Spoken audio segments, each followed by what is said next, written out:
इस पॉडकास्ट की शुरुआत ना मैं आपके भजन की कुछ एक पंक्तियों के साथ करना चाहूंगा, फिर इसके आगे। एंड मुझे लगता है जब मैं उसे गाऊंगी तो सारे लोग मेरे साथ घर पे बैठ के भी गा रहे होंगे। मैं राधा वल्लभ की, राधा वल्लभ मेरे, ओ मैं राधा वल्लभ की, राधा वल्लभ मेरे, तुम सदा सदा से मेरे, राधा वल्लभ मेरे, तुम सदा सदा से मेरे, राधा वल्लभ मेरे। हमने सुना है कि कृष्ण कृष्ण कोई नहीं कहता, राधा कृष्ण लोग राधा राधा कहते हैं। राधा, देखिए राधा इसके रानी, पीछे का क्या कारण है? राधा का मतलब है जो आपके जीवन में श्री कृष्ण नाम की धारा बहा दे, वो श्रीमती राधा रानी है। दी आप वृंदावन की पावन धरा से आती हैं, तो कैसा है वृंदावन? कैसा है आपकी नजरों में वृंदावन? वृंदावन भैया वो आशिकों का शहर है, वो प्रेमियों का शहर है, जहाँ सवेरा सूरज से नहीं होता बल्कि श्री बांके बिहारी के दीदार से होता है। अभी दी रिसेंटली में मैंने देखा कि आप नीम करोली बाबा के दर्शन करने गई, और मैं भी वहां जाता रहता हूँ। कैसा अनुभव रहा वहां का? बाबा नीम करौली और हनुमान जी में कोई अंतर नहीं। जय जय जय जय श्री भगवंता, तुम हो साक्षात हनुमंता। बाबा जी महाराज साक्षात श्री हनुमान जी महाराज हैं। यहाँ पे हर एक व्यक्ति अपने कर्मों का फल काट रहा है क्या, जो पिछले जन्म के हैं? देखिए सब कर्मों के हिसाब से तो हमारे जन्म मरण सब कर्मों के आधार पर ही तो होता है। एक व्यक्ति एक समय पर कितने बच्चों का जन्म होता है, एक अंबानी परिवार में जन्मा है और एक निम्न परिवार में जन्मा है, तो कर्मों के आधार पर ही तो सारी चीजें व्यक्ति के जीवन में घटित होती हैं। नमस्कार दोस्तों, स्वागत है आपका वायरल अल्फाज के इस खास एपिसोड में। मेरा नाम है विराट।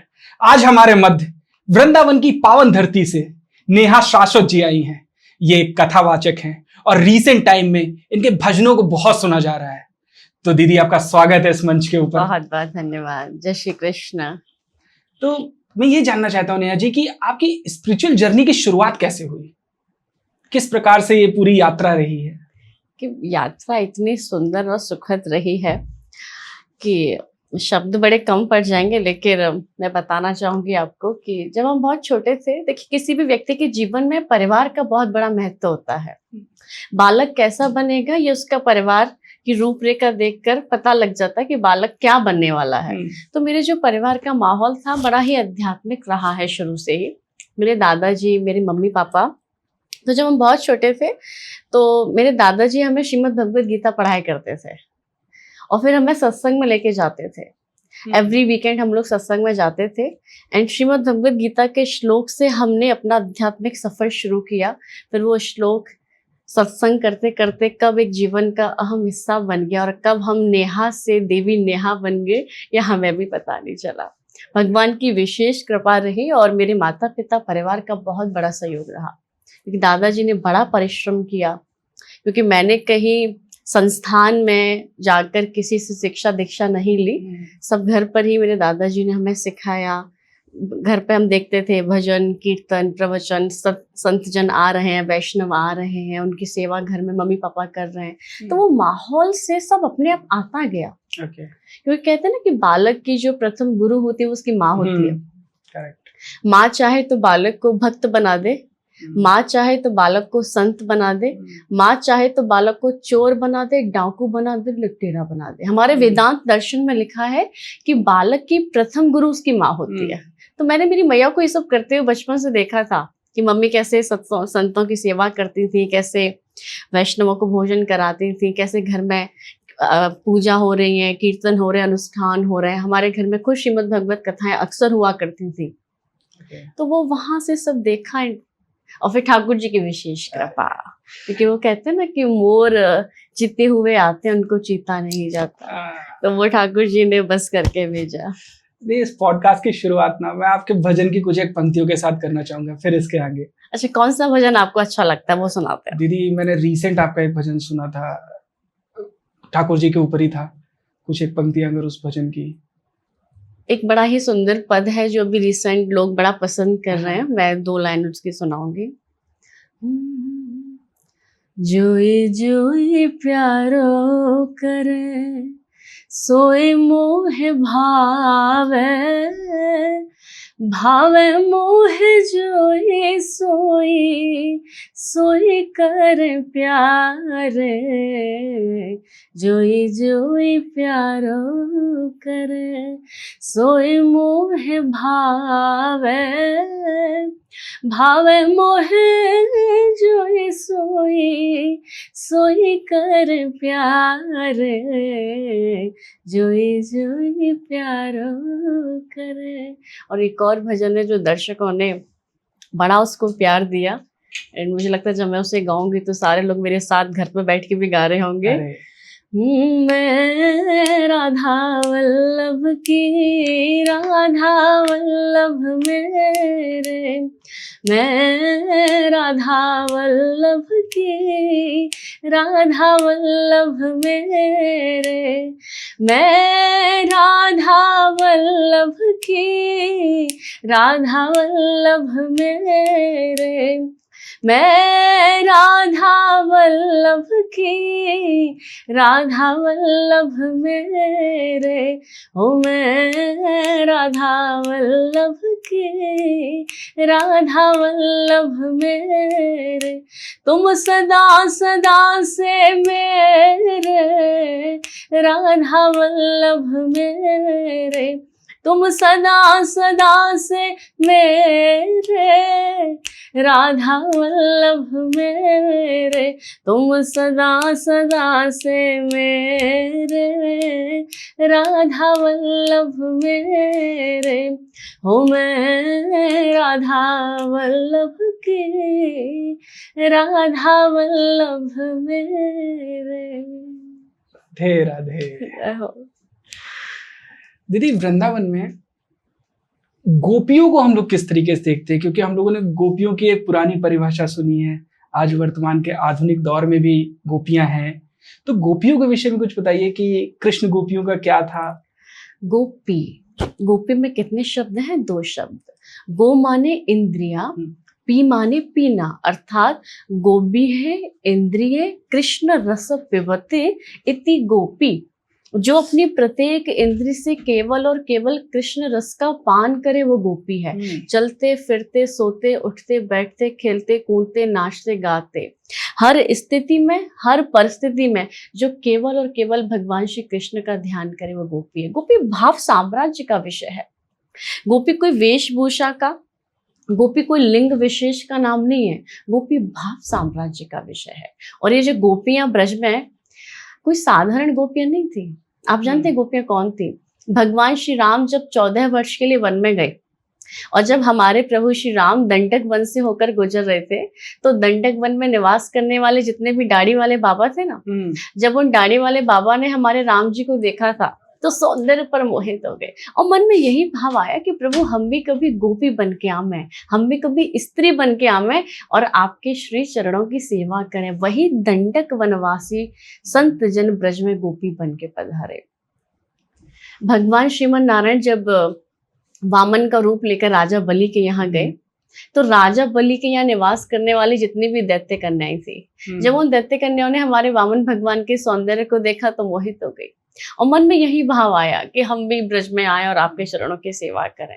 वही सब दैत्य कन्या ब्रज में गोपी बन के पधारी। जितनी भी मत्स्य कन्याएं, जब भगवान ने कच्छप भगवान का रूप लेकर भगवान जब गए और समुद्र में निवास करने वाली जितनी भी मत्स्य कन्याएं थी, जब उन मत्स्य कन्याओं ने हमारे कच्छप भगवान को देखा था, सौंदर्य पर मोहित हो गई थी।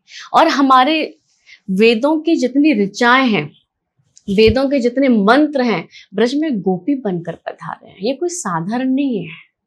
गोपी शब्द अपने आप, मतलब आप सोचो ना कि जिसने अखिल ब्रह्मांड के नायक को उंगलियों पर नचा दिया, ताहे अहिर की छो हरिया, छछियावर छाछ पे नाच नचावे, वो साधारण थोड़ी हो सकती है। जिसके डर से काल भी डरता है, वो भगवान श्री कृष्ण गोपियों से डरा करता था। जब गोपियां मैया यशोदा के पास शिकायत करने आती थी तो ठाकुर जी मैया यशोदा के आंचल में छुप जाया करते थे। इतना डरते थे कि ये आएंगी, अभी कोई नाटक करेंगी, मैया हमारी पिटाई करेगी। जिसके डर से सब डरते हैं, तो जिन जिन गोपियों ने भगवान को ऐसे दाएं बाएं नचा लिया, वो साधारण थोड़ी हो सकती है।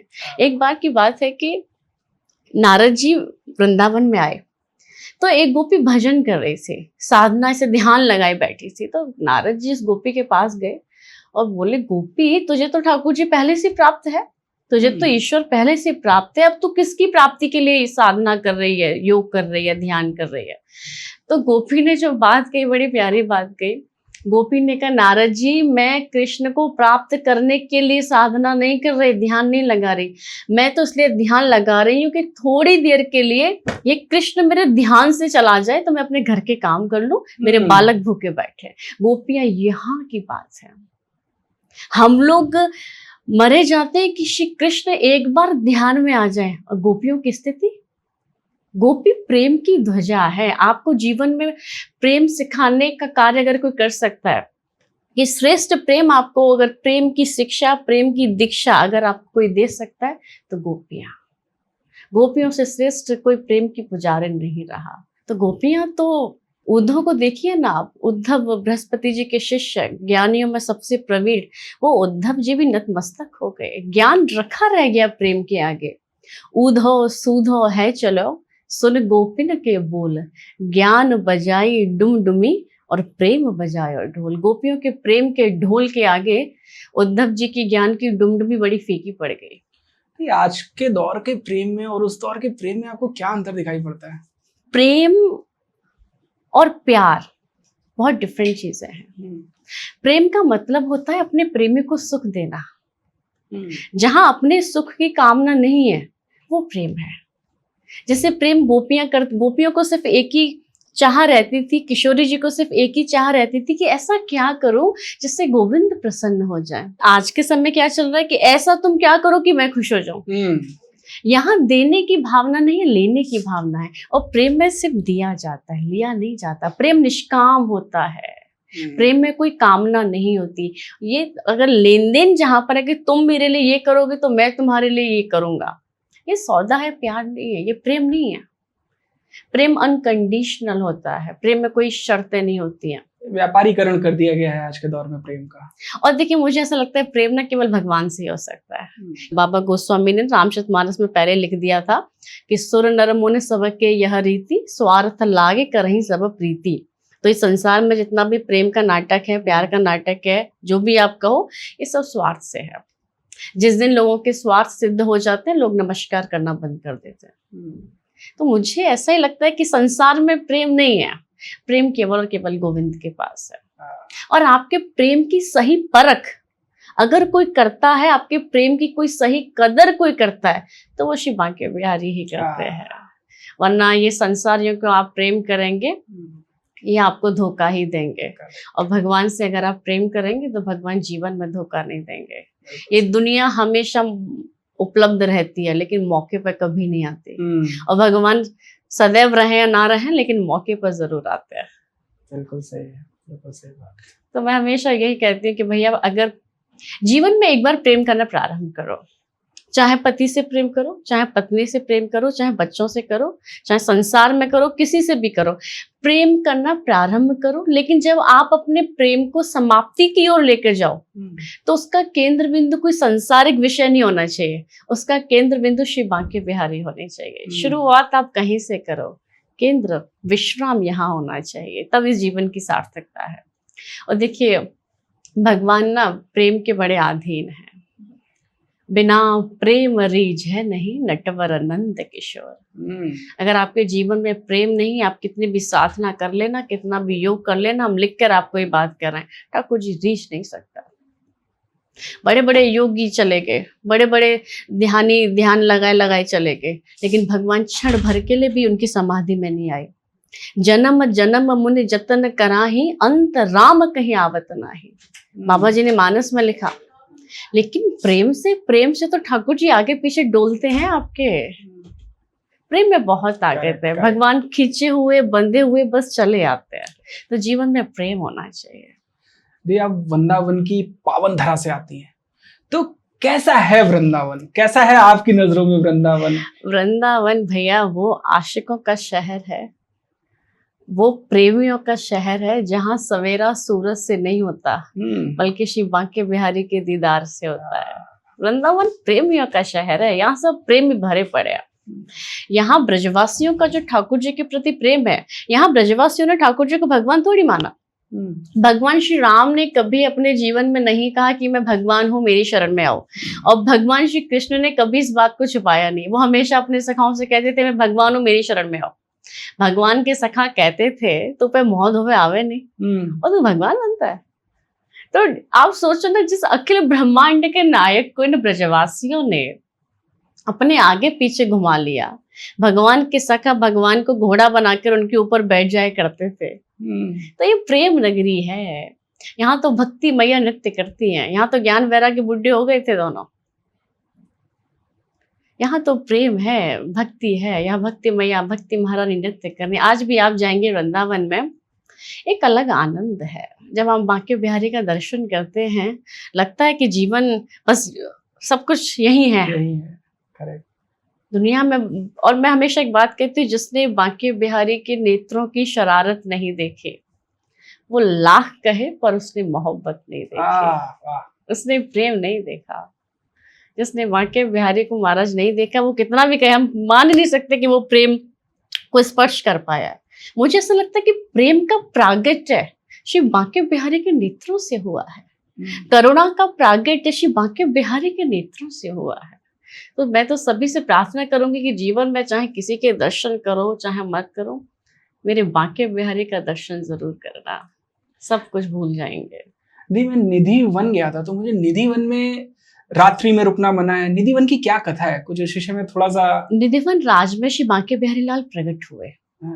हमारे स्वामी श्री हरदास जी महाराज ने श्री बांके बिहारी लाल को प्रकट किया। कुंजों में श्री ठाकुर जी प्रकट हुए युगल स्वरूप में।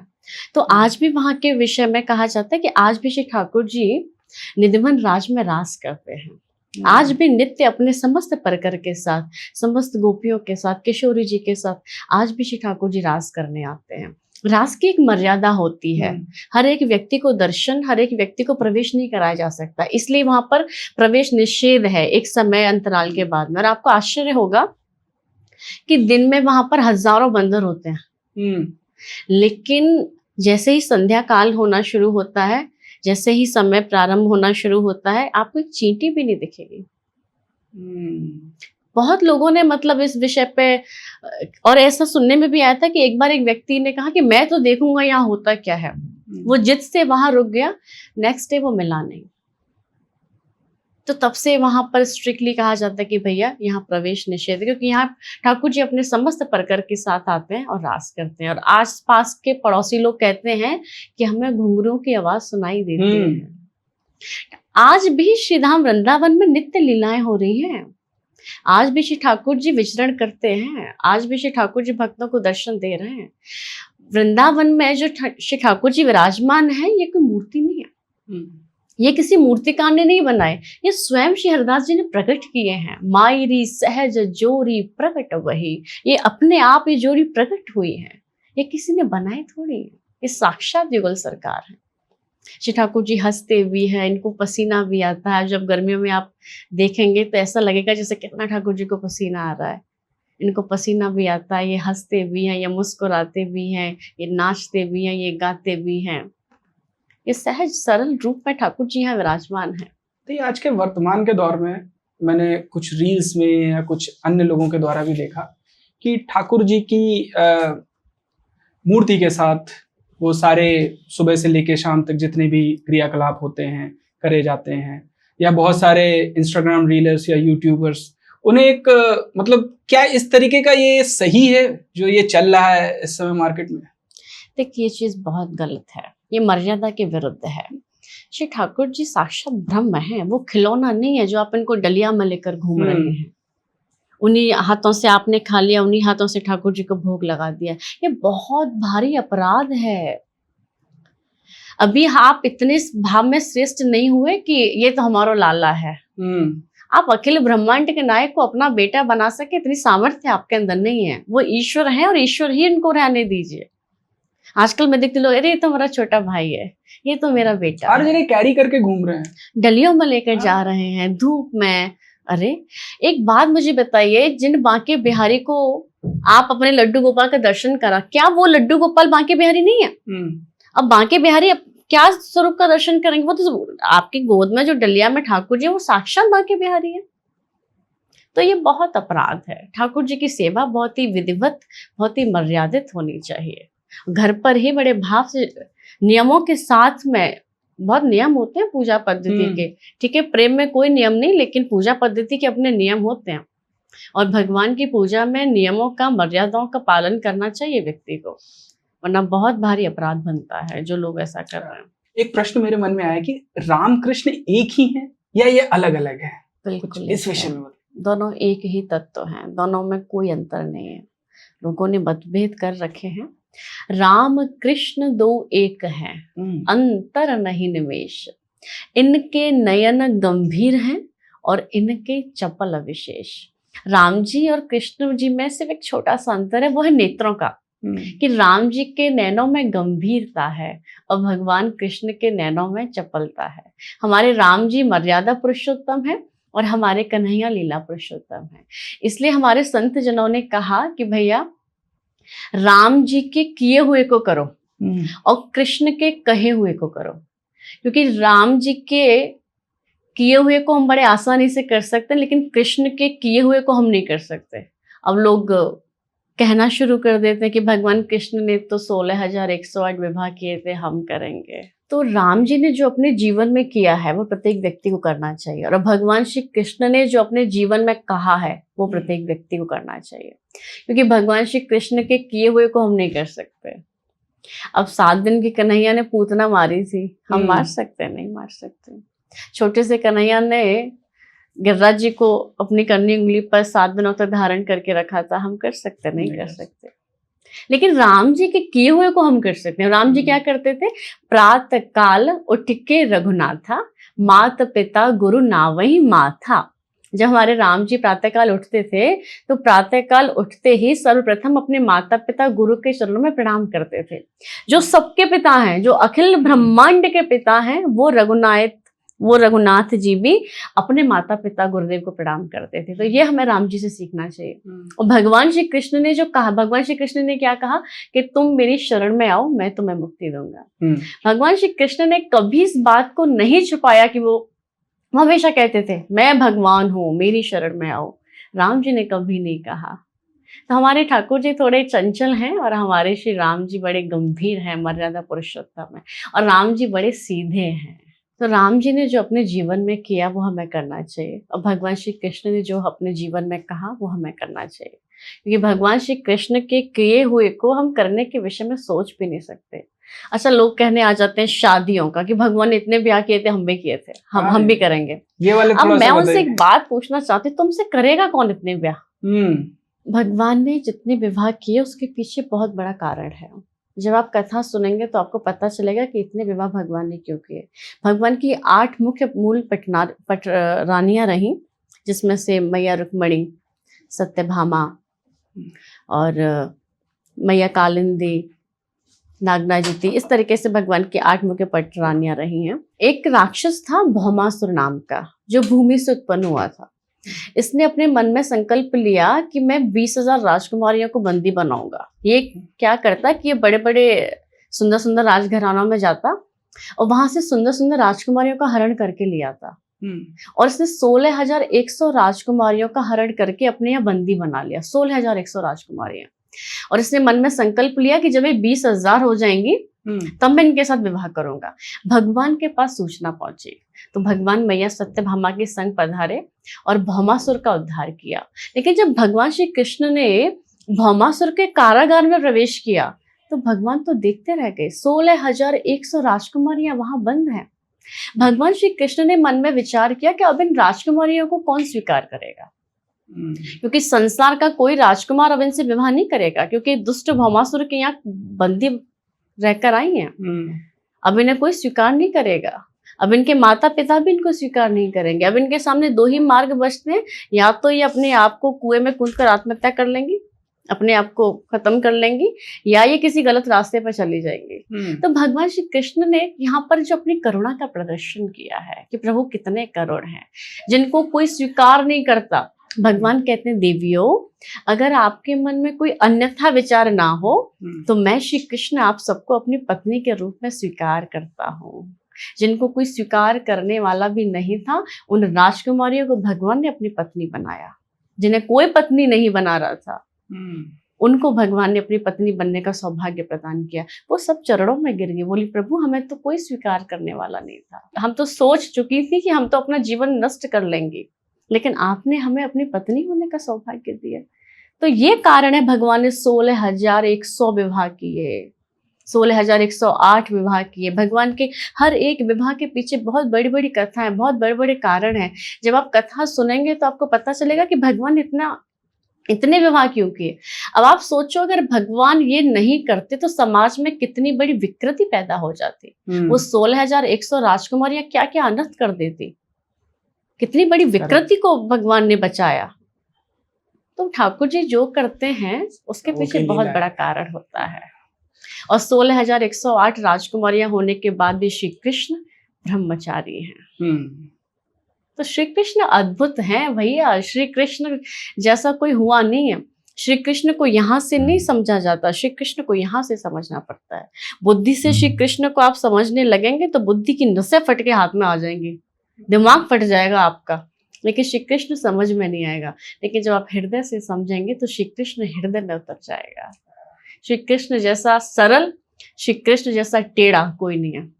वो टेढ़े भी बहुत है लेकिन वो सरल भी बहुत है। पूरे महाभारत इसका उदाहरण है हमारे पास। शांति दूत बनकर भगवान ने बार बार दुर्योधन को कहा था, जो श्री कृष्ण जिसको झुकने की आवश्यकता भी नहीं है, वो ऐसे निवेदन कर रहा था। तो भगवान श्री कृष्ण ने हमें जीवन में यही सिखाया, भैया पहले देखो अपने अधिकार के लिए लड़ना। भगवान ने हमें सिखाया कि आपका अधिकार है, लड़िए, आपकी चीजें हैं, लड़िए।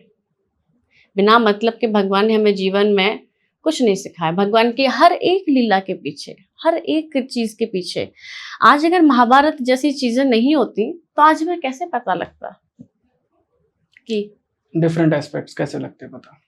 तो ठाकुर जी ने और भगवान ने पूरी कोशिश भी की युद्ध रोकने की। ऐसा नहीं कि भगवान श्री कृष्ण युद्ध चाहते थे, लेकिन युद्ध एक कारण बन गया, कोई समाधान ही नहीं था उसके अलावा। दुर्योधन मानने को तैयार नहीं था। पांडवों को भगवान ने क्या कहा था कि तुम एक काम करो, बस 5 गांव दे दो। पांडव ने सिर्फ 5 गांव बोले, 5 गांव में मैं इन पांडवों को सबको संतुष्ट कर दूंगा, कुछ ज्यादा तुमसे नहीं चाहिए। दुर्योधन ने कहा प्रभु 5 गांव, मैं एक सुई की नोक के बराबर भूमि नहीं दूंगा। वो एक पग में पूरी धरती नाप सकते थे। उनकी लीला तो सिर्फ वो जानते थे। वो जानते हैं। आज के दौर की मित्रता, और एक मित्रता थी कृष्ण सुदामा की मित्रता, इस पर कुछ प्रकाश डालिए कि भगवान श्री कृष्ण जैसा ना तो कोई मित्र आज तक हुआ, न श्री कृष्ण जैसा भाई है, न श्री कृष्ण जैसा सखा है, न श्री कृष्ण जैसा कोई ईश्वर है। देखिए सुदामा जी महाराज, सुदामा जी त्याग के एपिटोम हैं, त्याग की प्रतिमूर्ति है सुदामा जी महाराज। सुदामा जी महाराज कोई साधारण नहीं है। जब सुदामा जी, आज मैं लोगों को देखती जिनको नहीं पता, कोई सुदामा जी को कहते हैं ये तो भिखमंगा था। मैंने पुरानी किताबों में ये तक भी पढ़ रखा है कि लोगों ने लिख रखा है कि औरन को धन चाहिए बावरी, ब्राह्मण को धन केवल भिक्षा। कि सुदामा जी जाके भीख मांगते थे, कि सुदामा जी जाके ये करते थे। सुदामा जी ने अपने पूरे जीवन काल में 1 रुपया भी किसी से नहीं मांगा था। सुदामा जी गरीब थे, ये एकदम सत्य बात है, लेकिन वो भिखमंगे नहीं थे, वो दरिद्र नहीं थे। गरीब होना अलग बात है, दरिद्र होना अलग बात है। सुदामा जी चाहते तो भगवान से कहते, तो क्या ठाकुर जी करते नहीं? बिल्कुल। जब भगवान श्री कृष्ण के पास सुदामा जी गए तो भगवान ने बड़े प्रेम से पूछा, सुदामा तुम कैसे हो? तो सुदामा जी का जो उत्तर है वो बड़ा सुंदर। सुदामा जी ने कहा कि कृष्ण तेरी इस सृष्टि में मेरे समान कोई और सुखी नहीं है। जिनके पास रहने को भोजन नहीं है, जिनके पास पहनने को वस्त्र नहीं है, वो कह रहे हैं ये एक भक्त का लक्षण होता है। हम लोग छोटी छोटी बातों पर शिकायतें करने लग जाते हैं ईश्वर से। हमारे पास सब कुछ होते हुए हम शिकायत करते हैं। सुदामा जी के पास कुछ भी नहीं था, फिर भी क्या कहते थे, लाला तेरी बड़ी कृपा है, बहुत आनंद में हूँ, बहुत मस्त हूँ मैं। भगवान से भी वो अपनी चीजों को छुपाए करते थे। जब भगवान ने सुदामा जी की स्थिति देखी तो भगवान ने कहा, मुझे पता है आप कितने सुखी हो, मुझसे मत झूठ बोलो अब आप। और दोनों में जमीन आसमान का अंतर था। एक मित्र ऐसा था कि जिसके चरणों में पादुकाएं भी सोने की हैं, और दूसरा मित्र ऐसा था कि जिसके चरणों में पादुकाएं ही नहीं है, लेकिन विचारों में बड़ी समानता है। तो मित्रता, जहां स्वार्थ है वहां कभी मित्रता नहीं हो सकती। सही बोल। जहां स्वार्थ है, क्योंकि वो स्वार्थ से तो सिर्फ अपने वर्तमान का ख्याल रखते हुए उस व्यक्ति से एक व्यापार कर रहे हो, आज जिसको के आप मित्रता समय कह रहे में हो। चीजें इतनी बदल गई है ना, मायने बदल गए हैं, रिश्तों के मायने बदल गए हैं, मित्रता के मायने बदल गए हैं। हर जगह स्वार्थ, मेरा काम है तो ठीक है, काम नहीं है तो पहचानने से लोग इनकार कर देते हैं, पहचानने से मना कर देते हैं। आज के दौर में दीदी लोग जुड़ रहे हैं एक हिसाब से, और उसी हिसाब से अलग भी हो रहे हैं। जितनी तेजी से वो एक दूसरे से जुड़ते हैं, उससे दुगनी तेजी से वो एक दूसरे से अलग हो जाते हैं। क्योंकि जैसे उनका काम सिद्ध होता है, अगर काम सिद्ध नहीं भी हो रहा तो भी अलग हो जाते हैं कि ठीक है ये तो अपने मतलब का ही नहीं है। और कार्य सिद्ध हो जाता है फिर भी अलग हो, ठीक है अपना तो अब काम हो गया, अब क्या लेना देना, अब कोई और ढूंढेंगे। कहा ना, मतलब की दुनिया है, यहाँ कोई किसी से प्यार नहीं करता। हम ये सोचे, हम एक बड़े गलत फहमी में रहेंगे कि कोई हमसे बड़ा प्यार करता नहीं। जिस दिन आप उसके सारे हिसाब से चीजें कर रहे हैं, आप उसके हिसाब से हैं, जब तक आप उसको प्रसन्न रख रहे हैं तब तक सब चीजें हैं। यहाँ कोई किसी से प्यार नहीं करता। अच्छा, ईश्वर को कैसे प्रसन्न किया जा सकता है, भगवान को कैसे प्रसन्न किया जा सकता है आज के दौर में? बहुत सिंपल है, लोगों को प्रसन्न करने में पूरी जिंदगी चली जाती है। देखिए संसार का कैसा नियम है कि एक को मनाओगे 10 रूठ जाएंगे, 10 को मनाओगे 1000 रूठ जाएंगे, 1000 को मनाओगे 1,00,000 रूठ जाएंगे। और भगवान के साथ कैसा है कि अगर आप सिर्फ परमात्मा को मनाओगे सब लोग अपने आप मान जाएंगे। और भगवान को मनाना बहुत सिंपल है, लोगों ने कॉम्प्लिकेटेड बना रखा है। भगवान को प्रसन्न करने का सिर्फ एक ही भाव है, सुंदर मन। मन निर्मल है, ठाकुर जी प्रसन्न हो जाते हैं। भगवान श्री राम ने खुद अपने श्रीमुख से कहा है, निर्मल मन जन सो मोहे पावा, मोहे कपट छल छिद्र न भावा। जो हम ये बनावटीपन लेकर जो घूम रहे हैं, ठाकुर जी को अच्छा नहीं लगता है। आप कितने भी भक्ति कर लीजिए इस बनावटीपन के साथ, आप बाहरी आवरण से संसार को तो रिझा सकते हैं, ईश्वर को नहीं रिझा सकते। ईश्वर को रिझाना है तो सुमन रखना पड़ेगा, अर्थात सुंदर मन। क्योंकि मैं हमेशा एक बात कहती हूँ कि आप कितना भी मंदिर जाइए, आपके चरण आपको मंदिर तक तो पहुंचा देते हैं, लेकिन आपका आचरण है जो आपको ईश्वर तक पहुंचाता है। आपका सुंदर मन है जो आपको ईश्वर तक पहुंचाता है। मन सुंदर रखिए। हमेशा एक बात कहती हूँ, संसार को रिझाना है तो इस चेहरे को चमकाओ। संसार को रिझाना है तो इस चेहरे को चमकाओ, और अगर शिव बांके बिहारी को रिझाना है तो इस मन को चमकाओ। जितना ये मन चमकेगा, जितना ये आपका हृदय चमकेगा, श्री ठाकुर जी इतने प्रसन्न हो जाएंगे। क्योंकि ठाकुर जी को यहाँ वो बाहरी आवरण से में फर्क नहीं पड़ता। आप काले हैं, आप गोरे हैं, निर्धन हैं, धनवान हैं, ठाकुर जी कोई फर्क नहीं पड़ता। लेकिन हम मन से कितने धनवान हैं, मन कैसा है। अभी दी रिसेंटली में मैंने देखा कि आप नीम करोली बाबा के दर्शन करने गई, और मैं भी वहां जाता रहता हूँ। कैसा अनुभव रहा वहां? देखिए, बाबा नीम करौली और हनुमान जी में कोई अंतर नहीं। जय जय जय जय श्री भगवंता, तुम हो साक्षात हनुमंता। बाबा जी महाराज साक्षात श्री हनुमान जी महाराज हैं। और बाबा जी महाराज ने इस धराधाम पर जो लीलाएं की हैं और अभी भी कर रहे हैं, बस शरीर रूप छोड़कर गए, बाकी पता नहीं किस शरीर रूप में रहकर श्री बाबा महाराज अपनी लीलाएं कर रहे होंगे। तो बाबा महाराज साक्षात करुणा प्रेम की प्रतिमूर्ति हैं। और जीवन में अगर भक्ति आपको सीखनी है तो श्री हनुमान जी महाराज को गुरु बनाना पड़ेगा, क्योंकि श्री हनुमान जी महाराज जैसा कोई भक्त नहीं हुआ है जिन्होंने अपने आप को अपने ईश्वर के चरणों में समर्पित कर दिया। बिल्कुल सही। और आपको भक्ति का सिद्धांत श्री हनुमान जी महाराज से श्रेष्ठ कोई सिखा नहीं सकता, जो सब कुछ करने में समर्थ हैं, लेकिन उनके अंदर भाव क्या रहता है, मैं नहीं मेरे ईश्वर कर रहे हैं। तो जब ये भक्ति का सिद्धांत अगर हनुमान जी महाराज से हम लेंगे तो हम श्रेष्ठ भक्त बन पाएंगे। हनुमान जी महाराज भगवान के कैसे भक्त रहे। श्री राम जी ने हनुमान जी महाराज से कहा कि हनुमान, मैं सबके ऋण से और ऋण हो सकता हूँ, लेकिन मैं तुम्हारे ऋण से कभी ऋण नहीं होऊंगा। और सच कहो तो हनुमान में होना भी नहीं चाहता। श्री राम जी ने कहा, प्रति उपकार करो का तोरा, सनमुख होय न सकत मन मोरा। तो श्री हनुमान जी महाराज भक्त शिरोमणि हैं। और मैं तो हमेशा एक बात कहती हूँ कि जीवन में श्रेष्ठ गुरु मिले, ये प्रयास करो, क्योंकि गुरु जीवन में होना बहुत आवश्यक है। गुरु का मतलब होता है गु माने अंधकार, रू माने प्रकाश, जो हमारे भीतर से अज्ञान रूपी अंधकार को निकालकर ज्ञान रूपी प्रकाश पर्दे वो गुरु है। पहले श्रेष्ठ गुरु मिले, इसका प्रयास करो, खोजो। लेकिन अगर खोजने के बाद भी आपको गुरु ना मिल रही हो तो आप श्री हनुमान जी महाराज को अपना गुरु बना लो। ये आपको श्री राम जी से मिलाकर ही छोड़ेंगे। सुग्रीव को आना नहीं पड़ा था श्री राम जी के पास, हनुमान जी खुद राम जी को सुग्रीव जी के पास ले गए थे। लेकिन नीम करोली दी मैं भी गया हूँ, वहां पे जाने के बाद एक अलग ही आप एंटर होते हैं और आप एक अलग ही वहां पे देखते हैं कि आपको एक अलग शक्ति है। बाबा महाराज की वहां साक्षात प्रेजेंस है, साक्षात बाबा महाराज वहां वास कर रहे हैं, लीला कर रहे हैं। और श्री बाबा नीम करोली की महिमा के बारे में मैं क्या बताऊं, लाखों चमत्कार है, लाखों चमत्कार है। बाबा महाराज ने अनंत लोगों पर कृपा बरसा है और आज भी कृपा बरसा रहे हैं। मैं स्वयं बाबा महाराज को बहुत मानती हूँ और मैंने अपने जीवन में उनको महसूस किया है। प्रतिपल वो मेरे साथ हैं, ये मुझे आभास बाबा महाराज ने कराया है। जीवन में चाहे कैसे भी पल आए, कैसे भी स्थिति आए, जब मुझे लगता है ना मैं परेशान हो रही हूँ, मैं हार रही हूँ, तो मेरे सामने एक चेहरा होता है, श्री बाबा नीम करोली। जब लगे ना आपको दुनिया के सारे दरवाजे बंद हो गए, सारी आशाएं खत्म हो गई, आप हार गए, आप टूट गए, आप बस मेरे कहने से श्री बाबा नीम करोली के पास चले जाना, आपको जीवन जीना फिर से आ जाएगा। बिल्कुल सही है, बिल्कुल सही। ये कुछ इसी तरीके की समान अवस्था मेरी भी रहती है और मैं भी बस मन के अंदर ध्यान कर लेता हूँ। देखिए, बाबा महाराज साक्षात हनुमान जी थे, लेकिन कभी बाबा महाराज ने कहा नहीं कि मैं हनुमान हूँ। अपनी लीलाओं के माध्यम से कई बार बाबा महाराज ये दिखा दिया करते थे, लेकिन प्रत्यक्ष रूप से कभी नहीं कहा कि मैं भगवान हूँ। एक साधारण वेश में रहते थे, एक संत वेश में भी नहीं रहते थे। एक साधारण, जैसे हमारे घरों के दादाजी लोग रहते हैं, वैसे बाबा महाराज रहा करते थे।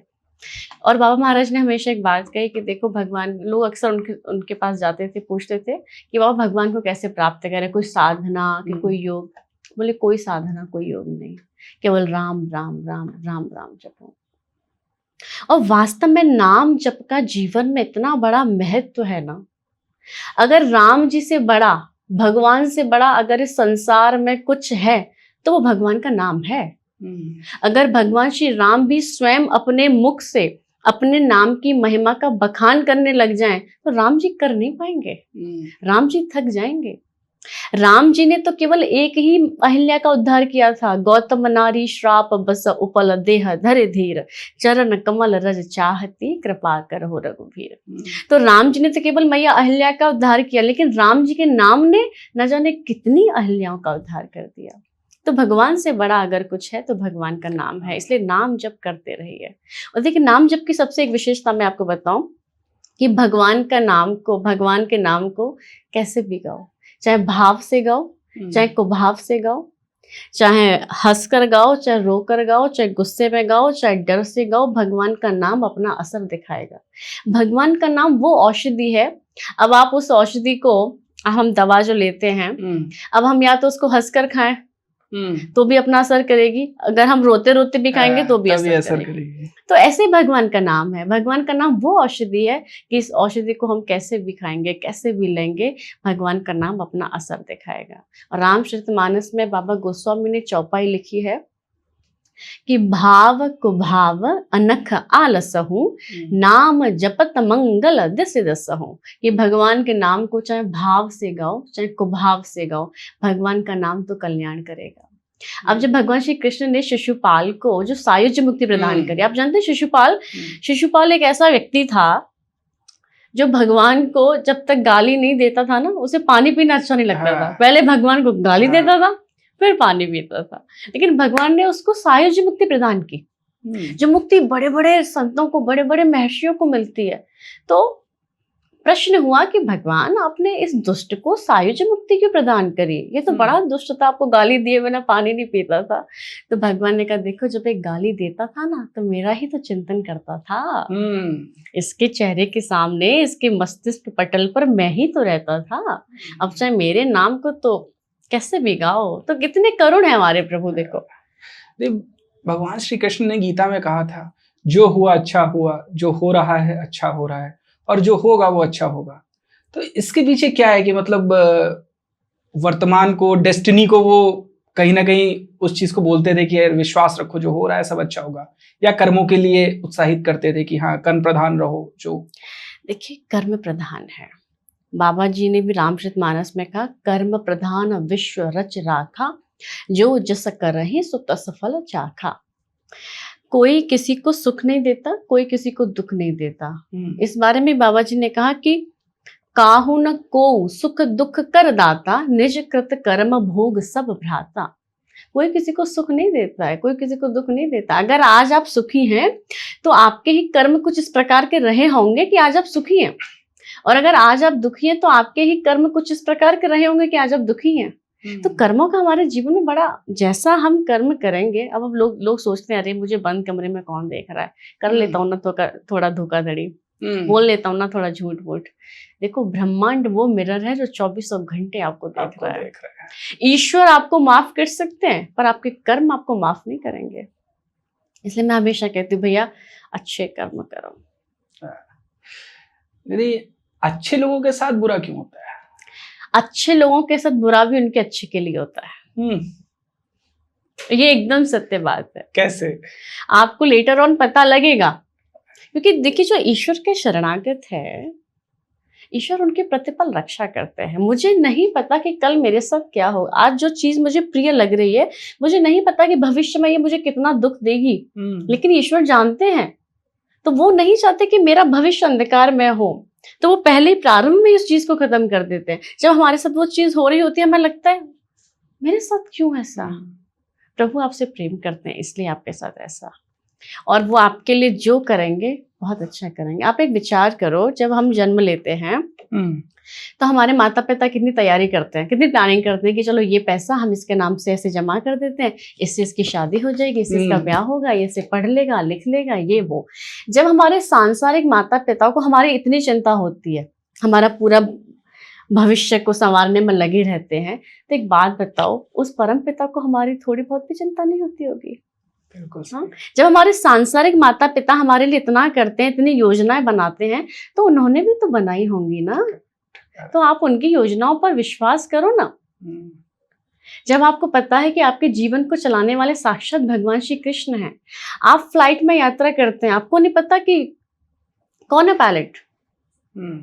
आप ट्रेन में यात्रा करते हैं, आपको नहीं पता मोटरमैन कौन है, लेकिन आप निश्चिंत होकर बैठते हैं ना कि पहुंचा देगा स्टेशन। बिल्कुल। हमें बस में यात्रा करते हैं, हमें नहीं पता ड्राइवर कौन है, हमें पता है पहुंचा देगा।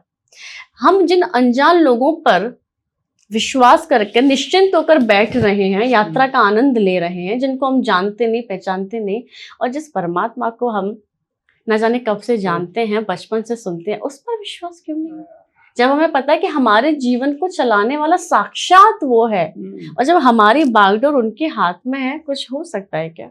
पांडव लोग तांड दुपट्टा सोया करते थे, और भगवान श्री कृष्ण छड़ी लेकर उनकी रखवाली किया करते थे। भगवान ऐसे ही अपने भक्तों की रक्षा करते हैं। हम डालेंगे, भगवान कहते हैं कि मैं अपने भक्तों की ऐसे रक्षा करता हूँ जैसे एक माँ अपने बालक की रक्षा करती है, और एक माँ के रहते हुए उसके बच्चे पर कोई कष्ट आ नहीं सकता। ऐसे सरेंडर कर दो भगवान को, प्रभु जैसा करोगे करो, मैं आपका हूँ।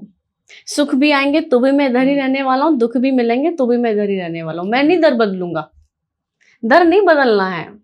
एक को पकड़ लिया, पकड़ के रहिए कि बनेगी तो आपसे बनेगी, बिगड़ेगी तो आपसे बनेगी। अगर कोई हमारे साथ गलत करे तो हम क्या करें? छोड़ो, जाने दो, आप उसको माफ करो, आप अपना दिल बड़ा रखो। आई नो मतलब ये थोड़ा सा मुश्किल लगता है, और क्योंकि उसने जो किया है वो परमात्मा ने भी तो देखा है। कुछ निर्णय उसको लेने दो, क्योंकि आप जो सजा उसको नहीं दे पाएंगे ना, उससे 10 गुना सजा वो वहां से मिलेगी। आप तो उसको उस लेवल का पनिशमेंट दे ही नहीं पाएंगे जो वहां से मिलेगी। तो जो हुआ होने दो, चुपचाप शांत हो जाओ, मौन हो जाओ और निकल जाओ और अपनी परमात्मा पे छोड़ दो। यहाँ पे हर एक व्यक्ति अपने कर्मों का फल काट रहा है क्या, जो पिछले जन्म के हैं? देखिए, सब कर्मों के हिसाब से तो हमारे जन्म मरण सब कर्मों के आधार पर ही तो होता है। एक व्यक्ति एक समय पर कितने बच्चों का जन्म होता है, एक अंबानी परिवार में जन्मा है और एक निम्न परिवार में जन्मा है, तो ये कर्मों के आधार पर ही तो सारी चीजें व्यक्ति के जीवन में घटित होती हैं। तो हम सब अपने कर्मों का ही भोग रहे हैं, इसलिए कहते हैं भैया अच्छे कर्म करो। अगर हम आम का पेड़ लगाएंगे तो आम मिलेंगे, बबूल का पेड़ लगाएंगे तो बबूल मिलेंगे। आज हम कर्म खराब कर रहे हैं और हम सोच रहे हैं कि नहीं हमारा जीवन अच्छा होगा, नहीं होगा। ये भी होता है कि माँ बाप के कर्मों का फल उनके बच्चे काटते हैं। देखिए, ये तो होता ही है, जब माँ बाप अच्छा करते हैं तो बच्चे उनके अच्छा, उनको पुण्य मिलता है, उनका पुण्य फल प्राप्त होता है। लेकिन अपने भी इंडिविजुअल्स भी हमारी चीजें होती हैं। अब माँ बाप ने बड़े श्रेष्ठ कर्म करे लेकिन हमारे खुद के कर्म बहुत खराब हैं, तो वो हमारा कल्याण थोड़ी कर पाएंगे। हमारा भी तो अपना स्वयं, सबका अपना अपना व्यक्तिगत अलग अलग जीवन है ना। इससे पहले भी न जाने हमारे कितने माँ बाप रहे होंगे। बिल्कुल। तो हम सब अपना अपना अलग है। यहाँ ये एक संसार, एक नाटक है। यहाँ कोई किसी का भाई बनता है, कोई किसी की बहन बनती है, कोई किसी का माँ बनती है, कोई किसी के फादर बनते हैं। यहाँ सब एक रंगमंच है, अपने कोई सब नाटक नूटक करके जानना वही है। असली भाई, असली माँ बाप, असली सब कुछ ईश्वर ही है। मैं हमेशा एक बात कहती हूँ, भगवान से रिश्ता जोड़ लो, इनको कुछ बना लो जो आपको भाव लग रहा है। भगवान को चाहे मित्र बनाओ, चाहे भाई बनाओ, चाहे स्वामी बनाओ, चाहे कुछ बनाओ, लेकिन भगवान से एक संबंध जोड़ लो कि आप मेरे ईश्वर हैं, मैं आपका दास हूँ। और देखिए, जीवन में अभिमान करना बहुत गलत बात होती है, लेकिन मैं कहती हूँ एक अभिमान प्रत्येक व्यक्ति को करना चाहिए, और वो अभिमान है कि मैं श्री कृष्ण का दास हूँ। मैं श्री बांके बिहारी की दास हूँ और श्री बांके बिहारी मेरे स्वामी हैं। इस बात का गुरूर होना चाहिए, इस बात का अभिमान होना चाहिए, मैं श्री कृष्ण का भक्त हूँ। अस अभिमान जाहे जन भोरे, रामचरितमानस में प्रसंग आता है। अस अभिमान जाहे जन भोरे, मैं सेवक रघुपति पति मोरे। कि इस बात का अभिमान होना चाहिए कि हम राम जी के दास हैं, राम जी हमारे मालिक हैं। फक्र के साथ रहो, आनंद के साथ रहो। आप सोचो, मोदी जी की पीए से अगर किसी की जानकारी हो जाए तो व्यक्ति कितने चौड़ में रहता है। अरे मोदी जी से पीए से है, हमारी तरफ कौन देखेगा क्या है। अरे भैया, हमारे तो यहाँ सरकारों की सरकार के साथ जानकारी, हम क्यों नहीं चौड़ में रहते। बिल्कुल, हमारी सरकार तो दुनिया की सरकार है। तो व्यक्ति को प्रसन्न रहना चाहिए, आनंद में रहना चाहिए, और विश्वास रखो परमात्मा आपके लिए वही करेंगे जो आपके लिए उचित होगा। व्यक्ति को कौन सी चीज श्रेष्ठ बनाती है? देखिए, व्यक्ति भवन से महान नहीं बनता, व्यक्ति भावना से महान बनता है। व्यक्ति साधन से महान नहीं बनता, व्यक्ति साधना से महान बनता है। व्यक्ति उच्चारण से महान नहीं बनता, व्यक्ति उच्च आचरण से महान बनता है। पूरा जीवन मंदिर, पत्थर मंदिर में पहुंचे तो भगवान बन गए, और एक इंसान पूरी जिंदगी भर मंदिर गया लेकिन कभी इंसान भी नहीं बन पाया। क्यों? क्योंकि जब तक व्यक्ति का अंतःकरण शुद्ध नहीं होगा, जब तक इस मन में छल कपट मैल भरा रहेगा, आप सोचें कि आपका जीवन सुंदर होगा, हो ही नहीं सकता। अगर आप किसी और के लिए अच्छा नहीं सोचते तो आपके साथ भी अच्छा नहीं होगा। अगर आप अपना अच्छा चाहते हैं तो आपको दूसरों का अच्छा सोचना पड़ेगा। मैं बन जाऊं मालिक और सारे फकीर बने रहे, आप कभी मालिक नहीं बन पाएंगे। एक मेरे ही मौज रहे, बाकी सब रोते रहें, आप नहीं मौज में रह पाएंगे। क्योंकि देखिए, संपूर्ण सृष्टि भी अगर बदल दी जाए तो भी आप सुखी नहीं हो सकते जब तक आपकी दृष्टि नहीं बदलेगी। और जब आप थोड़ी सी दृष्टि बदलते हैं तो आप सुखी हो सकते हैं बड़े आसानी से। दृष्टिकोण कि हम चीजों को कैसे लेते हैं, हमारी दृष्टि कैसी है। तो अपने आप को शांत रखे व्यक्ति। आज के समय में देखती व्यक्ति बड़ा परेशान है, सब कुछ होते हुए भी परेशान है। क्यों? होड़ है, जो अपने पास से उसका आनंद ही नहीं ले पा रहा है। मर्सिडीज में बैठा है एंड अभी अरे रेंज रोवर होती तो, अरे भैया आप धन्यवाद करो, ईश्वर ने आपको मर्सिडीज दिया। जब आप इस संसार में आए थे आपके पास एक तिनका भी नहीं था, और आज आपको ईश्वर ने इतना सब कुछ प्रदान किया। आपको तो शुक्रगुजार होना चाहिए। एक संत थे, वो रोज बांके बिहारी के दर्शन के लिए जाते थे। फकीर थे, एक फटी सी धोती थी, एक टूटा सा लोटा था, एक पतली सी छड़ी थी, और बांके बिहारी के सामने खड़े होकर कह रहे थे, प्रभु तूने मुझे बहुत कुछ दिया, तेरा बहुत धन्यवाद, बहुत शुक्रिया। तो एक आदमी देख रहा था, एक आदमी बोला, बाबा जी ऐसा भी तुझे बांके बिहारी ने क्या दे दिया है? हाँ, फटी सी तेरे पास धोती है, तेरे पास एक सही सी धोती भी नहीं है, फूटा सा लोटा है, एक पतली सी छड़ी, ऐसा तुझे क्या दे दिया बांके बिहारी ने जो तू बार बार उनको धन्यवाद कर रहा है? तो उस व्यक्ति ने कहा, भैया जब मैं संसार में जन्म लेकर आया था ना, तो ये फटी सी धोती भी मेरे शरीर पर नहीं थी। ये तो बांके बिहारी की कृपा है कि उसने तन ढकने के लिए धोती मेरे शरीर पर बांधी। इतना ऐसा भाव हमारे मन में होना चाहिए श्री ठाकुर जी के प्रति कि प्रभु मैं तो लायक भी नहीं था कि आपने मुझे इतना कुछ प्रदान किया, मेरे जैसे से कितने लोग हैं और आपने इतनी कृपा मेरे ऊपर की। प्रभु का प्रसाद समझना चाहिए, कृपा सब जो मिले उसमें आनंदित रहो। और जब जीवन में संतोष आता है तब जीवन में असली सुख आता है। जब तक आपके जीवन में संतोष नहीं है आप सुखी नहीं हो सकते, आपको चाहे कितना भी मिल जाए। जब आवे संतोष धन, सब बंधन धूर समान।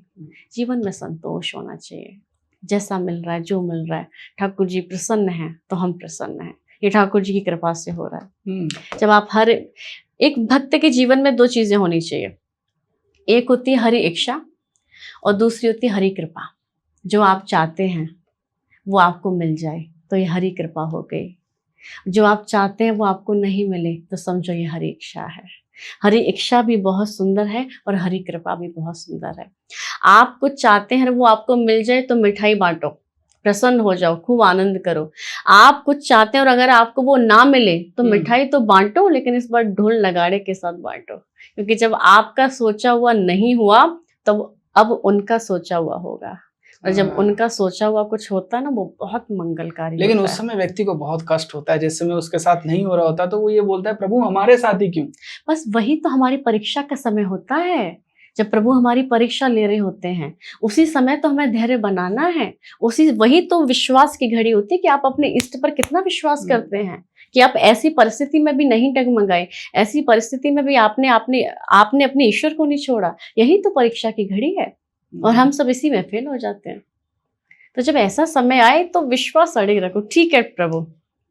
अच्छा जी, जैसे हमने सुना है कि कृष्ण कृष्ण कोई नहीं कहता, राधा कृष्ण लोग राधा राधा कहते हैं। राधा, देखिए राधा रानी, पीछे का क्या कारण है? राधा का मतलब है जो आपके जीवन में श्री कृष्ण नाम की धारा बहा दे, वो श्रीमती राधा रानी है। जब तक किशोरी जी की कृपा नहीं होगी श्री ठाकुर जी आपसे प्रसन्न नहीं हो सकते। और श्री किशोरी जी बहुत भूली हैं। राधा कृष्ण दोनों एक ही तत्व हैं, अलग अलग तत्व नहीं है। प्रभु श्री कृष्ण शक्तिमान है तो श्री किशोरी जी शक्ति हैं, और बिना शक्ति के शक्तिमान कुछ नहीं है। तो राधा कृष्ण दोनों एक ही तत्व हैं। तो जय श्री कृष्ण का बड़ा सुंदर सा भाव है कि श्री माने किशोरी जी। तो हम जय श्री कृष्ण जब कहते हैं तो हम युगल रूप में श्री ठाकुर जी का किशोरी जी के साथ नाम ले रहे हैं। राधे राधे भी बहुत सुंदर है, जय श्री कृष्ण भी बहुत सुंदर है, जय सीताराम भी बहुत सुंदर है। जो नाम प्रिय लगे, बस हाय हेलो छोड़ो, बाकी जो मर्जी है, जो ठाकुर जी का नाम प्रिय लगता है वो बोलो, चाहे राम राम बोलो, चाहे राधे राधे बोलो। नहीं, आज के दौर में प्रेमानंद जी महाराज को बहुत सुना जा रहा है, मैं भी बहुत सुन रहा हूँ। उनके विषय में बताइए कुछ, आप वृंदावन से आती हैं। वृंदावन के बड़े प्यारे संत हैं श्री प्रेमानंद बाबा। मैं तो कहूँगी वृंदावन की बहुत दिव्य मूर्ति है, वृंदावन की शोभा है प्रेमानंद बाबा। बड़े प्यारे संत हैं, और जो राधा नाम की अलग जो बाबा जी ने जगाई है, ओहो हो, आज लाखों करोड़ लोग राधा नाम जप कर रहे हैं, आज लाखों लोग सतमार्ग पर चल रहे हैं, आज लाखों लोगों ने गलत आचरण छोड़ दिए।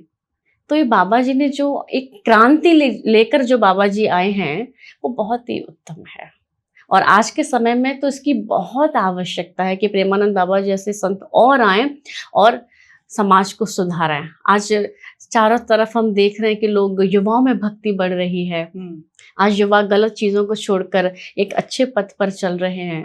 तो प्रेमानंद बाबा तो बड़े प्यारे हैं, इतनी सरल भाषा में इतने अच्छे से समझा देते हैं, और इतनी जल्दी मतलब आपको वो चीजें समझ में आ जाती हैं कि लगता है ये सब तो सामान्य सी बात थी। यही तो एक श्रेष्ठ संत की विशेषता हम कहें या कुछ भी हम कहें, यही तो एक श्रेष्ठ संत की विशेषता है कि जो गागर में सागर भर दे। वक्ता वो श्रेष्ठ नहीं होता जो छोटी सी बात को बड़ी बना कर कहे, वक्ता वो श्रेष्ठ है जो बड़ी सी बात को छोटी बना कर कहे। तो वो गुण प्रेमानंद बाबा में है, तो बड़े प्यारे संत हैं। अच्छा, बरसाना को ये राधा रानी की नगरी क्यों कहा जाता है? बरसाना का एक सुंदर सा भाव ये भी है कि यहाँ किशोरी जी कृपा बरसा रही है, यहाँ 2400 घंटे कृपा बरस रही है। और देखिए भगवान की कृपा, किशोरी जी की कृपा लगातार बरस रही है, लेकिन हमें दिखाई नहीं देती। क्यों दिखाई नहीं देती? क्योंकि अभी तक माया का पर्दा हमारी आंखों पर पड़ा हुआ है। आपका मन रूपी पात्र जितना गहरा होगा, उसके अंदर उतनी कृपा भगवान की भर जाएगी। आपको ये सोचने या परेशान होने की जरूरत नहीं कि मेरे मित्र के ऊपर तो बड़ी कृपा बरस रही है, इसलिए बरस रही है कि उसका श्रद्धा रूपी पात्र, उसका भक्ति रूपी पात्र आपसे गहरा है। अपने मन रूपी पात्र को आप गहरा बनाओ, आपकी कृपा, श्री ठाकुर जी कृपा बरसेगी। तो बरसाना का सुंदर स्वभाव है कि यहाँ किशोरी जी कृपा बरसा रही है, इसलिए भक्त लोग कहते हैं कि ये तो बरसाना, यहाँ तो 2400 घंटे किशोरी जी बरसा कर रही है कृपा की। देखिए आज के दौर में आपने देखा होगा तलाक बहुत ज्यादा बढ़ गए हैं, और हम लोगों ने इतनी प्रेम की बातें करी, हम लोगों ने पुरानी मित्रता की बातें करी। आज के दौर में एक रिश्ता बंधने के बाद इतनी आसानी से लोग अलग हो जाते हैं, जिस रिश्ते के बारे में इतनी पवित्रता के साथ, 7 बंधनों के साथ लोग बंध के आते हैं। भगवान जो करते हैं वो हमेशा हमारे हित में करते हैं, इसमें कोई संदेह नहीं है। क्योंकि जो चीजें हमें अच्छी लग रही हैं, आपको नहीं पता कि वो कल आपके लिए कैसी रहेंगी। फॉर एग्जाम्पल कि एक छोटा बच्चा, उसके हाथ में एक लड्डू है और लड्डू में जहर मिला हुआ है। अब बच्चा बड़ा उत्साहित है लड्डू खाने के लिए, लड्डू बड़ा अच्छा लग रहा है, खुशबू आ रही है। अब बच्चा लड्डू खाना चाहता है, लेकिन लड्डू में जहर है। अब ये बात उसकी माँ को पता लग गई है कि लड्डू में जहर है, तो क्या वो माँ अपने बच्चे को लड्डू खाने देगी? नहीं खाने देगी। चाहे बच्चा कितना भी जिद करे, वो 2-4 चांटे लगाकर लड्डू उसके छीनना पड़े तो छीनेगी, लड्डू छीनेगी और डस्टबिन में डाल देगी। बच्चा रोएगा क्योंकि तू रोता रहे कि मैं तुझे वो लड्डू नहीं खिलाऊंगी, क्योंकि माँ को पता लड्डू में जहर है। अगर मेरे बच्चे ने लड्डू खा लिया तो अनर्थ हो जाएगा। यही होता है जब हमें लगता है ना कि ये चीज तो बड़ी प्यारी है, लेकिन ठाकुर जी को पता है ये प्यारी चीज में कितना जहर घुला हुआ है। तो ईश्वर आपकी पूरी जिंदगी बर्बाद हो उससे पहले ठाकुर जी आपको बचा लेते हैं कि 4 दिन बेटा रोना है रो लो, लेकिन पूरी जिंदगी प्रसन्नता के साथ निकलेगी। इसलिए मैं हमेशा कहती हूँ मत परेशान होइए, जो आपको मिलना है ना, जो आपका है वो सिर्फ आपको ही मिलेगा, वो किसी और को नहीं मिलेगा। जो आपका होता है वो दुनिया जहां से चलकर आपके पास आएगा, अगर आपकी किस्मत में लिखा है। और अगर आपकी किस्मत में नहीं लिखा भैया, तो आपके हाथ से आकर, आपके हाथ में आकर भी वो भाग जाएगा। बिल्कुल। तो जो आपके लिए बनी है वो आपके लिए ही बनी है, डोंट वरी। चाहे वो मन पसंदीदा इंसान क्यों ना सही, अगर आपके लिए जो इंसान बना है वो आपके लिए ही बना है, वो किसी और को नहीं मिलेगा। तो अगर आपकी शादी नहीं हो रही तो परेशान मत होइए, क्योंकि जिससे आपकी होनी है उसकी भी नहीं हो रही है। कृष्णा क्या है आपकी नजरों में? एक भक्ति का मार्ग है या एक मुक्ति का साधन है? क्या है कृष्ण आपके लिए? भगवान श्री कृष्ण ही सर्वस्व है। इस सृष्टि में, जब सृष्टि नहीं थी उससे पहले भी भगवान श्री कृष्ण थे, सृष्टि बनने के बाद भी श्री कृष्ण है, और जब यहाँ कुछ भी नहीं रहेगा तब भी श्री कृष्ण ही रहेंगे। श्री कृष्ण ही समस्त कारणों के कारण है। भगवान श्री कृष्ण ने गीता में कहा है कि सब कुछ मैं ही हूँ। फॉर एग्जाम्पल कि आपने मुझे 1 किलो सोने की ईंट दी, वो सोने की ईंट है। अब मैंने क्या किया कि कुछ दिन उस ईंट को अपने पास रखा और फिर उस ईंट के मैंने 100 टुकड़े किए। एक का मैंने चूड़ी बनवाया, एक का हाथ बनवाया, एक का कंगन बनवाया। फिर मैंने बड़े आपको अच्छे चाव से दिखाया कि देखो, आपने कहा ये तो बहुत सुंदर आभूषण है। अब मैंने कुछ दिन उन आभूषणों को पहना, फिर उनको मैंने कुल्हाड़ी में लेकर जोर जोर से पीटना शुरू किया। पहले बनने से पहले क्या था? सोना, क्योंकि आपने मुझे सोने की ईंट दी थी। बनने के बाद क्या हुआ? सोना, आभूषण, वो भी सोने के। और जब मैंने उनको कूट पीट दिया तब भी क्या बचा? सोना। यानी हर स्थिति में वो सोना ही रहा। उसी प्रकार से कि चाहे कुछ भी हो जाए, प्रलय आए, तूफान आए, ये हो वो हो, भगवान श्री कृष्ण ही यहाँ रहेंगे। भगवान श्री कृष्ण ही समस्त आधारों के आधार हैं। भगवान श्री कृष्ण ही पूर्ण ब्रह्म हैं। भगवान ने ये बात गीता में स्पष्ट करके बताया, क्योंकि भगवान को पता था कलयुग में बहुत देवी देवता होंगे, बहुत बाबा होंगे, आओ मेरे शरण में, मैं तुम्हें मुक्ति दूंगा। ऐसा बोलने वाले बहुत होंगे। इसलिए भगवान ने गीता जी में स्पष्ट कर दिया कि मैं श्री कृष्ण ही पूर्ण ब्रह्म हूँ, मेरी शरण में आओ, मैं तुम्हें मुक्ति दूंगा। भटकने की आवश्यकता नहीं है। भगवान श्री कृष्ण ही परम धाम है, भगवान श्री कृष्ण ही वो एक चीज है जिसके लिए आप भटक रहे हैं। भगवान श्री कृष्ण ही आपकी आखिरी तलाश है। और जो भक्त एक बार भगवान श्री कृष्ण को प्राप्त कर लेता है, फिर संसार में प्राप्त करने जैसा कुछ नहीं रहता। तो समस्त कारणों का कारण है भगवान श्री कृष्ण।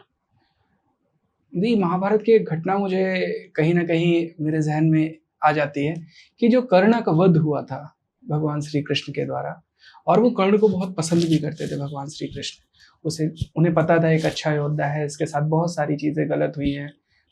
कुंती के आखिरी तक दुर्योधन की मित्रता से लेके अर्जुन परशुराम जी के जो श्राप था कि आप मौके पे अपना ब्रह्म विद्या भूल जाओगे, ब्रह्मास्त्र की विद्या भूल जाओगे, इन सब के बावजूद आखिरी में जब पहिया कीचड़ में धंसा हुआ था और उन्होंने कर्ण निकाल रहे थे, उन्होंने अर्जुन से बोला कि बाण संधान करो। इसका देखिए कि अधर्म और अधर्म, जब आप अधर्म की संख्या में, अधर्म की लेन में खड़े हैं ना, तो आप भी अधर्मी हैं। पितामह भीष्म कितने बड़े धर्मनिष्ठ थे, लेकिन वो अधर्मियों के साथ थे, इसलिए पितामह भीष्म को भी आज हम गलत कहते हैं। तो इससे ये देखने को मिलता है कि आपके जीवन में आपकी कंपनी का कितना बड़ा असर होता है। आप किन लोगों के साथ उठते बैठते हैं। आप चाहे कितने भी शरीफ क्यों ना सही, अगर आप दुष्टों के संग रहेंगे तो आप दुष्ट ही गिने जाएंगे, और आपकी भी वही गति होनी है जो उसकी गति होगी। आपका मित्र अगर शराब पीता है और आप उसके साथ रहते हैं, तो आप यकीन मानिए वो आपको एक ना एक दिन शराबी बना देगा और आपको शराबी ही गिना जाएगा, भले आप शराब पीजिए या मत पीजिए, क्योंकि आप शराबियों के संग बैठे हैं।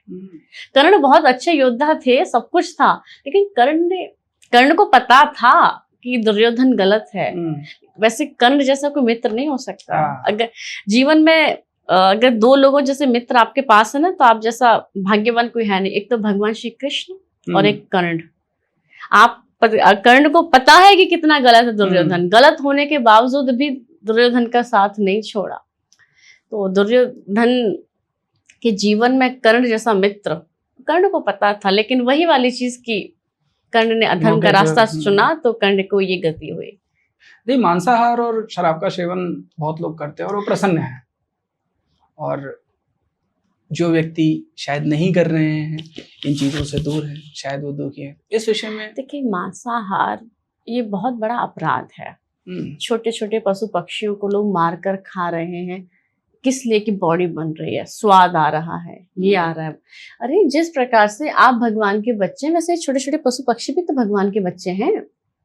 जब आप किसी को जीवन नहीं दे सकते, तो आपको जीवन लेने का अधिकार किसने दिया? करेक्ट। किसी शायर ने बड़ी प्यारी बात कही कि छोड़ देते हैं भोजन जिसमें एक बाल है। थाली में अगर हमारे रोटी में बाल आ जाए तो थाली हटा देते हैं हम कि भाई दूसरे लाओ। छोड़ देते हैं भोजन जिसमें एक बाल है, फिर क्यों खाते हो अंडा जिसमें एक माँ का लाल है।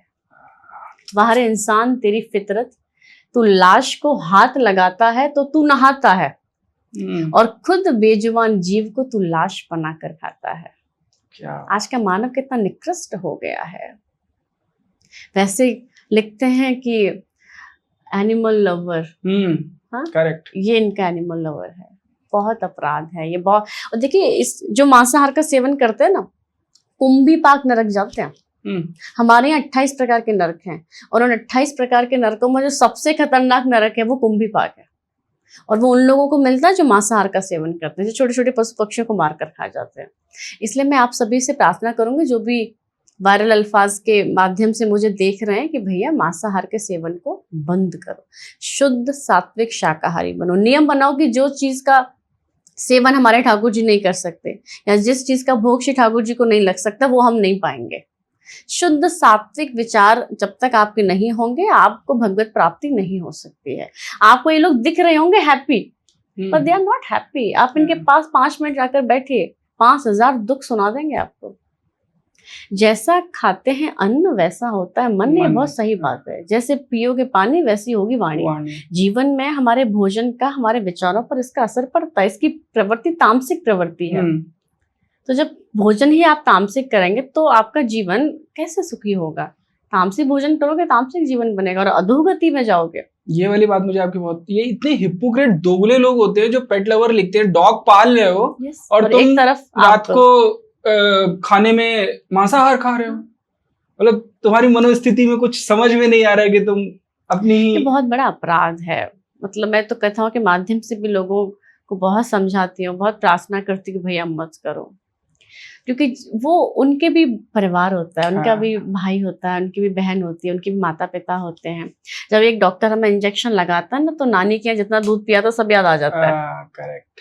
कुछ लोग तो रोने लगते हैं। और आप क्या करते हो? आप एक छोटे से पक्षी पर धारदार, तो मतलब आप सोचो कितनी पीड़ा होती होगी। आज गाय माता को लोग देखिए क्या स्थिति हो गई है कि गाय का मांस तो दुनिया में सबसे महंगा मांस, तो सबसे ज्यादा खाए जाने वाला मांस बन गया। बताओ, जिसकी रक्षा के लिए ठाकुर जी जंगल में वन वन भटके, गौपालक बने, और आज उस गाय माता की इतनी दुर्दशा हो गई है। आप कुत्तों को प्यार करते हो, बहुत अच्छी बात है, मुझे कोई आपत्ति नहीं है, लेकिन कुत्ते घर की शोभा नहीं हो सकते। जो गाय का स्थान है वो गाय का स्थान ही रहेगा। गाय घर की शोभा हुआ करती थी पहले, लेकिन अब जमाना बदल गया। अब गायों की जगह कुत्तों ने ले ली। आज कुत्ते एसीदार कमरे में रह रहे हैं। अब कुत्तों की सेवा करो, सबकी सेवा करो, लेकिन गाय तो हमारे यहाँ गाय माता के गोबर में लक्ष्मी वास करती है।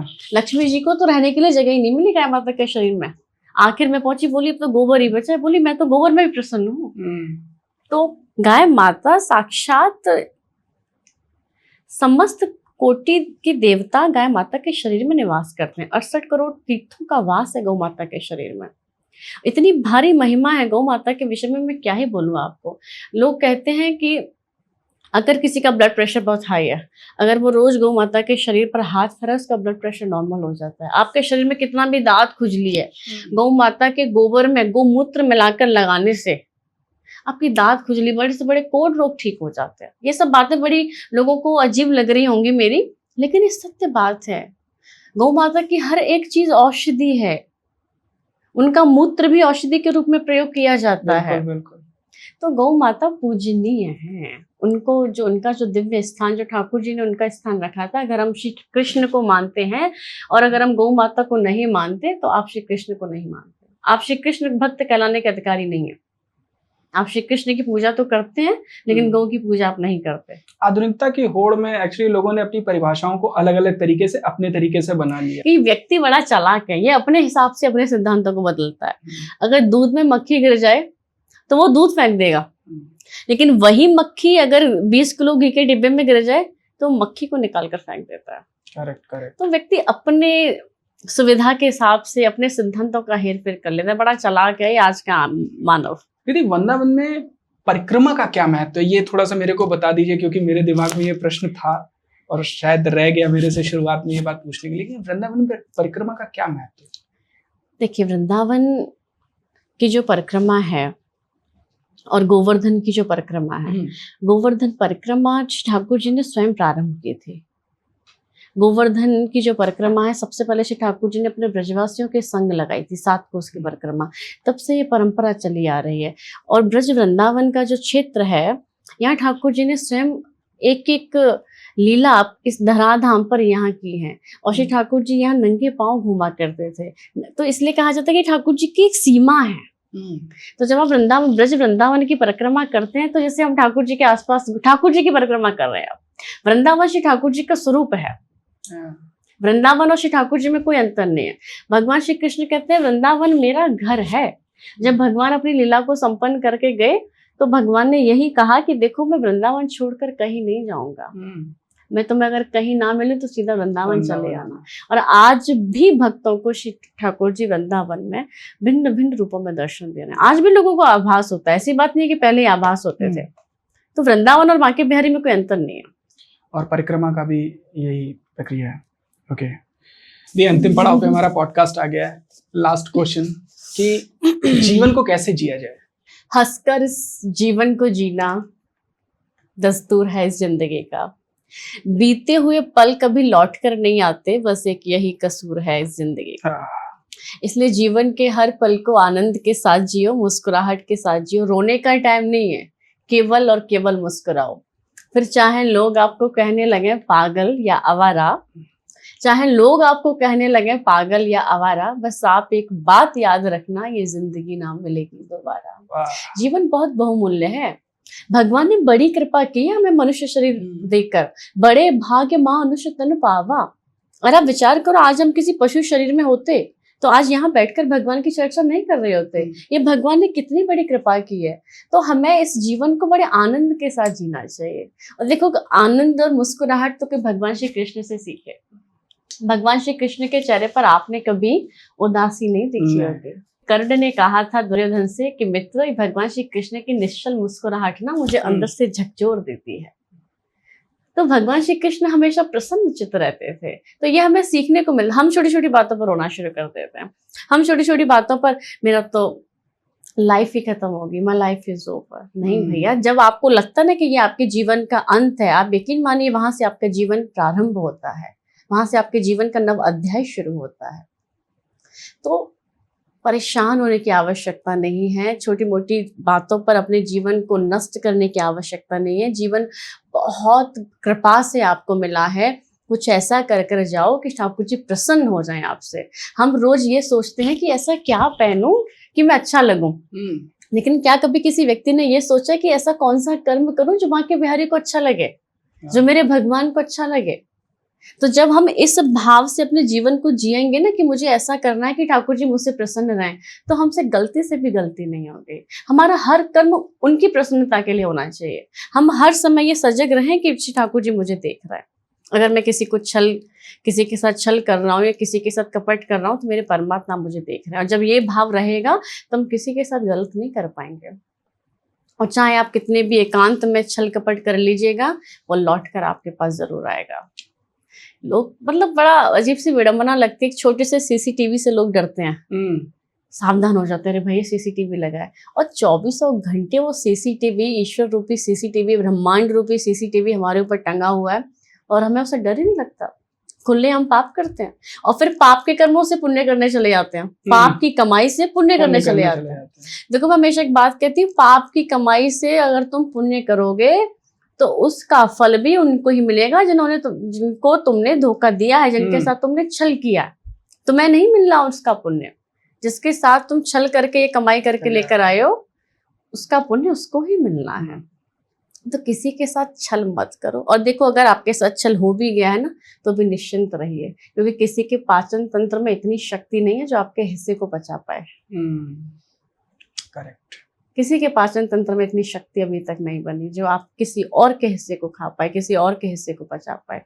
इसलिए निश्चिंत रहिए, प्रसन्न रहिए, हंसते मुस्कुराते रहिए, भगवान का स्मरण करते रहिए, खूब अच्छा नाम करो, खूब अच्छा काम करो, माता पिता का सम्मान करो और मौज में रहो। बहुत बहुत धन्यवाद आपका, आप इस मंच पे आए। जो भी हमारी वार्तालाप हुई है, इस यात्रा का पार्ट आप लोग बने। अगर आपको ये यात्रा अच्छी लगी हो तो प्लीज़ चैनल पे लाइक, सब्सक्राइब, शेयर करें और दीदी के चैनल पे जाएं, दीदी को सुने, भजनों को सुने, इस यात्रा में लीन रहें और अपना खूब सारा प्यार दें। Thank you so much.